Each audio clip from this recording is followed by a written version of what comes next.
Le livre va résumer 30 ans de vie municipale à Créon et d'action municipale par rapport à quelque chose qui m'est apparu comme essentiel, comme beaucoup des livres précédents, c'est-à-dire la crise des Gilets jaunes et le divorce qui existe actuellement entre les élus généraux, j'allais dire, et les élus locaux sur la gestion de la cité.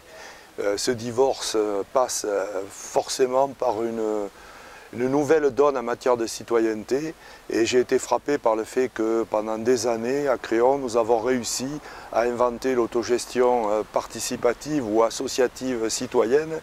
qui a permis de maintenir des équilibres entre élus et citoyens et d'obtenir pendant 30 ans une paix, une cohérence et une efficacité qui n'a pas été toujours au rendez-vous dans les années antérieures et dans les années futures. Alors pour moi, le livre est important, mais je voudrais que ce livre suscite un débat. Et pour susciter ce débat, j'ai invité tout ce qui a représenté la progression vers cette idée de l'autogestion associative citoyenne, un ancien élève de la pédagogie freinée, un compagnon de route du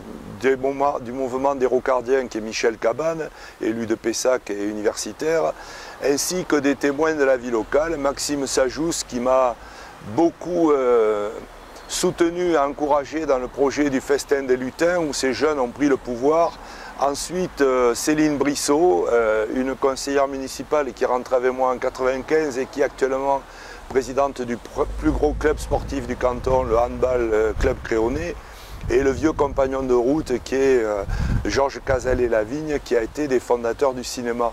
Tous ces gens, plus Suzette Grelle quand même, à qui je tiens beaucoup, qui a été le passage entre la commune et l'intercommunalité, et tous ces gens viendront témoigner de ce que leur a apporté personnellement ou collectivement l'autogestion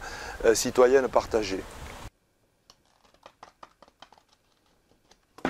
C'est un débat, on souhaite que les gens questionnent, les gens s'interrogent. On ne peut pas rester sur une société bloquée comme elle est actuellement, où on fait croire que les élus ont tous les pouvoirs et que les citoyens ne seraient que des spectateurs de ce pouvoir. C'est pas possible. D'ailleurs,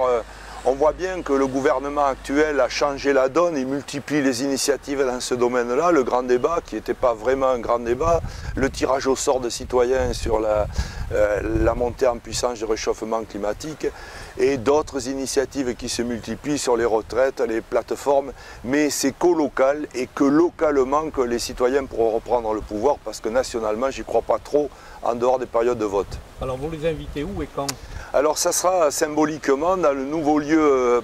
d'autogestion partagée qui est le café associatif sur le boulevard de Verdun, Entre deux mondes, qui est une nouvelle structure qui émerge à Créon et qui justement va faire un lien entre l'autogestion partagée et l'activité économique. C'est vraiment un lieu symbolique et ça sera mardi soir à partir de 19 h dans cette enceinte où on pourra ensuite déguster la bière qui est fabriquée localement.